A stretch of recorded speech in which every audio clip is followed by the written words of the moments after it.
So this is Don Powers for Stand Tall with Dave Brown. I'm sitting here with Angela Plowhead, who is our Vice Chair of the Oregon Republican Party, and we're going to talk a little bit about voter registration. So Angela, you wanted to speak on that, I know, a little bit. Absolutely. So did you know that if you are a non-affiliated voter in Oregon, that you do not get to participate in the primary election for any partisan position? That's our governor, that's our Secretary of State, that is our Attorney General, anyone in legislature here in Oregon. So you don't get a voice in the primary on who's going to represent the Republican or the Democrat parties. Yeah, the important part of that, I always believe that the general election is lost in the primaries, right? So if you want your voice to be heard, you want a particular type of character that is personal character, right? I always say that you hire for character and you train for skills. And so we've got to put the right people in place in the primaries, right? We've got to get good, strong candidates that are constitutional conservatives to run for office, and we've got to get them through the primary. So, but if you're not registered to vote, you don't have an effect on that, and you're going to get basically whatever the establishment chooses. And you might be registered to vote, but you might not be registered as a Republican or a Democrat, and that's the only way you have a voice in the primaries.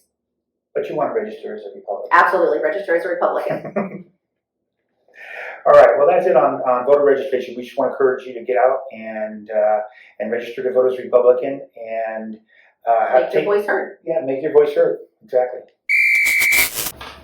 Hi, this is Don Powers here for Stand Tall with Dave Brown, and we're talking again with Angela Plowhead, the Vice Chair of the Oregon Republican Party.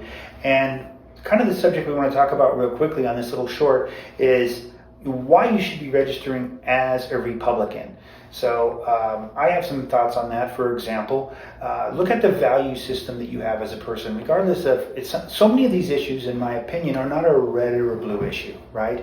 I understand some are, right? But you know, what's happening in our election systems shouldn't be a red or a blue issue. We should all be concerned about what's happening. Some of the craziness in our schools, putting books with all this pornography in our schools, really shouldn't be a red or a blue issue. Boys and girls locker rooms shouldn't be a red or a blue issue. So that's one of the reasons why I say look at your value system. And one way that you can do that is by checking out the platforms. So you can go to each of the parties' websites.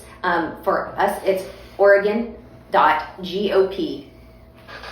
And you can find our platform there. You can see what it is that we believe. And the things that we believe are values that you represent.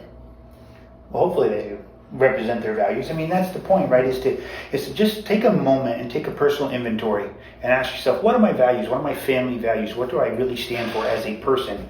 Set aside the red and blue issue.